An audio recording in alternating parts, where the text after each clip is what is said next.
ദൈവത്തിന് മഹത്വം. നമ്മുടെ പ്രതിദിന ആഹാരം ജൂലൈ 8. ആത്മാവിൽ സ്വതന്ത്രൻ. ഇവർ പഠിപ്പില്ലാത്തവരും സാമാന്യരുമായ മനുഷ്യർ. അവർ യേശുവിനോട് കൂടെ ആയിരുന്നവർ എന്നും അറിഞ്ഞു. പ്രവർത്തികളുടെ പുസ്തകം 4 അധ്യായം 13 ഓർവില്ലിനും വിൽബർ റൈറ്റിനും പൈലറ്റ് ലൈസൻസ് ഇല്ലായിരുന്നു.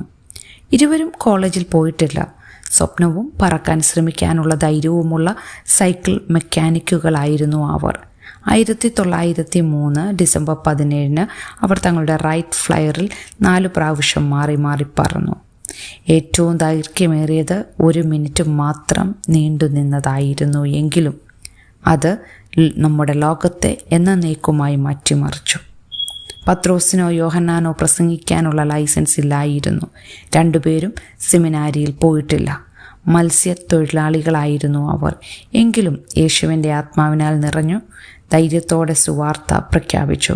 മറ്റൊരുത്തനിലും രക്ഷയില്ല. നാം രക്ഷിക്കപ്പെടുവാൻ ആകാശത്തിന് കീഴിൽ മനുഷ്യരുടെ ഇടയിൽ നൽകപ്പെട്ട വേറൊരു നാമവുമില്ല. റൈറ്റ് സഹോദരന്മാരുടെ അയൽക്കാർ അവരുടെ നേട്ടത്തെ അന്നേരം അഭിനന്ദിച്ചില്ല. അവരുടെ ജന്മനാട്ടിലെ പത്രം അവരുടെ കഥ വിശ്വസിച്ചില്ല. അഥവാ ശരിയാണെങ്കിൽ പോലും വിമാനങ്ങൾ വളരെ ഹ്രസ്വ ദൂരം മാത്രമേ പറന്നുള്ളൂ എന്ന് പറഞ്ഞു.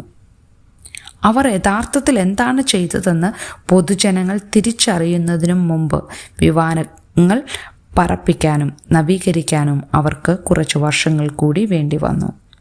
മത നേതാക്കന്മാർക്ക് പത്രോസിനെയും യോഹന്നാനെയും ഇഷ്ടപ്പെട്ടില്ല. അവർ യേശുവിനെക്കുറിച്ച് മറ്റുള്ളവരോട് പറയുന്നത് നിർത്താൻ അവരോട് ആജ്ഞാപിച്ചു.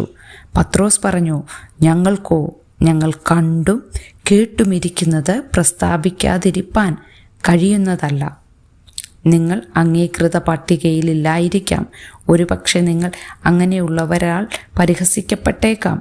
ഒരു പ്രശ്നവുമില്ല. നിങ്ങൾക്ക് യേശുവിൻ്റെ ആത്മാവുണ്ടെങ്കിൽ അവനു വേണ്ടി ധൈര്യത്തോടെ ജീവിക്കാൻ നിങ്ങൾക്ക് സ്വാതന്ത്ര്യമുണ്ട്. ചിന്തിക്കുക, ഏത് ജോലിയെയോ വ്യക്തിയോ ആണ് നിങ്ങൾ അപര്യാപ്തരാണെന്ന് ചിന്തിക്കാൻ കാരണമാക്കുന്നത്? ഇന്ന് ആ വെല്ലുവിളിയിലേക്ക് ചുവട് വെക്കുവാൻ നിങ്ങളിൽ വസിക്കുന്ന പരിശുദ്ധാത്മാവിൻ്റെ സാന്നിധ്യത്തിൽ നിങ്ങൾക്ക് എങ്ങനെ ആശ്രയിക്കാനാവും? ദൈവത്തിന് മഹത്വം.